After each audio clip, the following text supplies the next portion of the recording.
Bismillahirrahmanirrahim. Assalamualaikum warahmatullahi wabarakatuh. Okay, alhamdulillah bersyukur kepada Allah Subhanahu Wa Taala. Okey. Okey, hari ini insya-Allah kita akan belajar pelajaran ke-28 bahagian akhlak, iaitu tajuknya amanah tonggak kesejahteraan. Okey, mari kita uh, tengok apakah bakal yang kita akan belajar hari ini. Okey. Para pelajar akan mendapatkan tahu ataupun maksud amanah, iaitu tahu berkaitan dengan dalil nakli tuntutan bersifat amanah. Okey. Tahu apa itu kepentingan sifat amanah, dan tahu cara mengamalkan sifat-sifat amanah terhadap diri, keluarga dan masyarakat. Okey. Mengaplikasikan tidak beramanah, okey, apakah implikasi kalau kita tidak beramanah kepada diri, keluarga dan masyarakat. Okey, dan yang terakhir sekali, mengamalkan sifat amanah dalam kehidupan secara beradab dan istiqamah. Okey. Apakah maksud amanah? Okey. Kita tengok maksud amanah dari sudut bahasa iaitu tunai janji. Okey. Dari sudut istilah pula bermaksud setiap sesuatu yang dipertanggungjawabkan dalam urusan harta benda, kehormatan dan kerahsiaan. Okey, sesuatu yang dipertanggungjawabkan pada orang yang memegang amanah tersebut, iaitu dipertanggungjawabkan dalam urusan yang pertama dalam berkaitan dengan harta benda, kehormatan dan kerahsiaan. Okey, ada 3 benda kat sini. Kita tengok dalil nakli. Bila sebut dalil nakli ni, okey, iaitu bukti yang datangnya daripada Al-Quran ataupun hadis. Itu dimaksud dengan dalil nakli. Kita tengok, okey, ini adalah daripada Al-Quran. Surah An-Nisa, okey, ni surah yang keempat ayat ke-58. Bismillahirrahmanirrahim. Innallaha ya'murukum an tu'addul amanati ila ahliha wa idza hakamtum bainan nas an tahkumu bil 'adl. Okey, ila akhir. Ada lagi ayat ni panjang. Okey, ada lagi. Yang bermaksud, sesungguhnya Allah Subhanahu Wa Taala menyuruh kamu supaya menunaikan segala amanah kepada ahli, yang berhak menerimanya. Okey, dan apabila kamu memutuskan hukum antara manusia, Allah Subhanahu Wa Taala menyuruh kamu menghukum secara adil. Okey, ini surah bukti dari nakli daripada Al-Quran. Surah Nisa ayat 58. Okey, bukti daripada hadis pula, mungkin daripada At-Tirmizi dan Abu Daud, an Abi Hurairah anna Rasulullah sallallahu alaihi wasallam qala addil amana ila man tamanaka wa la taqun man qanak. Okey, maksud Abu Hurairah menceritakan bahawa Rasulullah sallallahu alaihi wasallam bersabda, tunaikanlah amanah kepada orang yang memberi kamu amanah dan jangan kianat kepada orang yang mengkhianatimu. Okey, ini 2 dalil nakli. Ada banyak lagi dalil nakli berkaitan dengan amanah. Cuma dikeluarkan hanya 2 ini sahaja. Membuktikan amanah itu sangat penting kepada kita. Okey, penting dan wajib kita taati. Okey, kita tengok. Apakah kepentingan sifat amanah ni? Apa pentingnya? Yang pertama sekali, okey, dia dapat pengurusan baik dan lancar.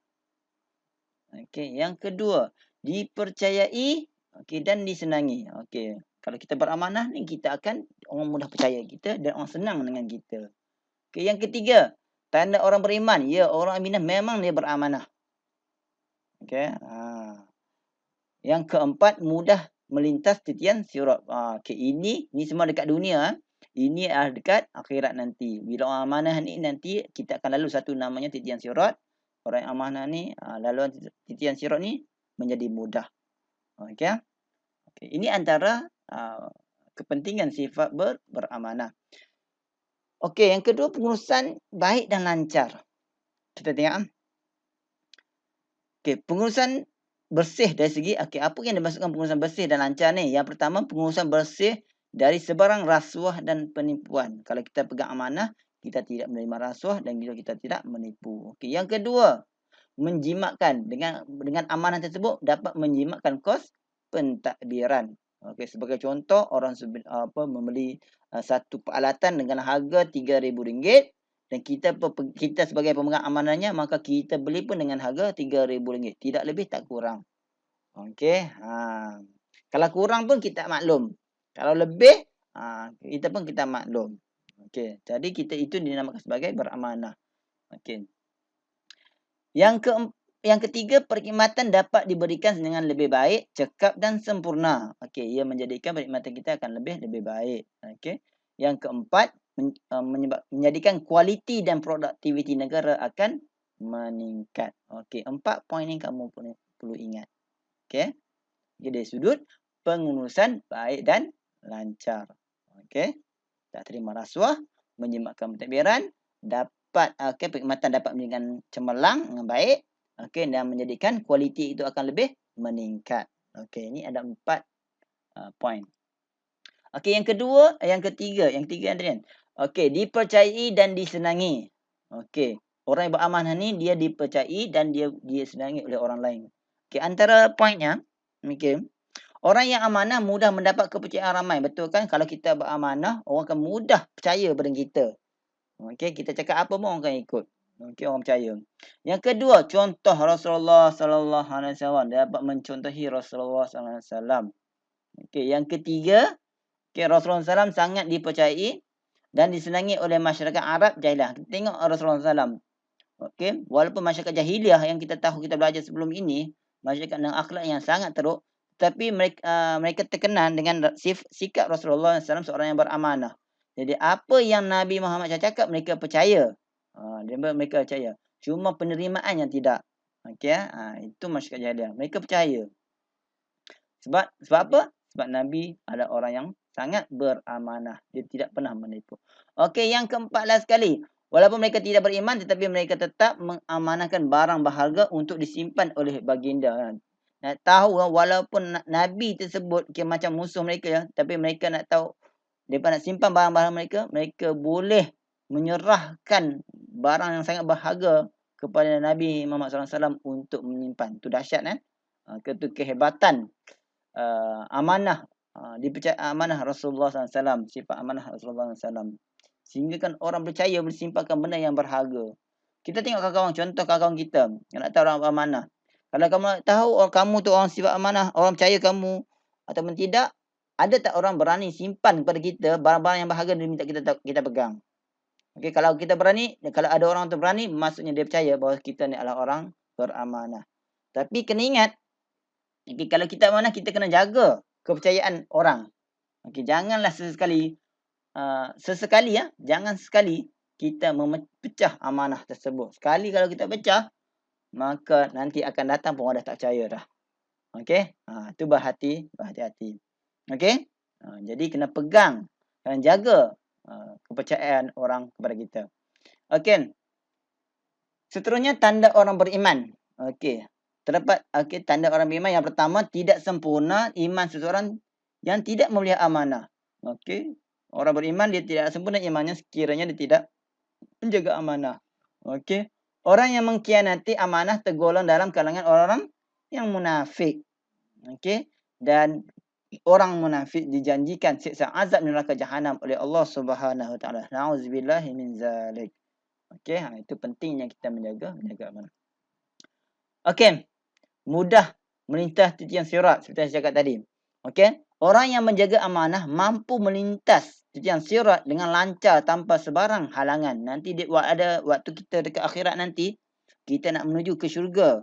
Okey, kita terpaksa kena melalui, iaitu dinamakan sebagai titian sirat. Semua orang akan lalui, termasuk saya sekali. Okey, kita akan lalui. Orang yang beramanah, okey, nak lalu titian sirat ni sangat senang. Dia lalu cepatlah sampai. Tetapi kalau orang tak amanah, sangat sukar dia melalui titian sirat. Okey. Okey. Macam mana kita nak mengamalkan sifat amanah dan implikasi kepada orang yang tidak amanah ni? Okey, kita tengok amanah terhadap diri sendiri. Kita tengok pada diri kita. Macam mana kita nak mengamalkan sifat amanah? Yang pertama, mematuhi suruhan dan larangan Allah Subhanahu Wa Taala. Okey. Yang kedua, memelihara penampilan diri. Okey, jaga penampilan kita. Yang ketiga, berdisiplin dan mematuhi peraturan. Okey, dan keempat, bersungguh-sungguh. Inilah cara kita nak menjaga sifat amanah terhadap diri kita. Okey, kalau kita tak menjaga amanah, apa akan jadi pada diri kita? Yang pertama sekali, ia akan menjejaskan iman kita. Okey, Allah SWT tidak akan meredainya meredai kita. Okey, na'udzubillah min zalik. Akan hilang kepercayaan orang ramai. Okey, ini implikasi terhadap diri kita. Okey, kalau kepada keluarga pula, kalau amanah terhadap keluarga, yang pertama, okey, cara kita nak amalkan dia, yang pertama, taat kepada ibu bapa.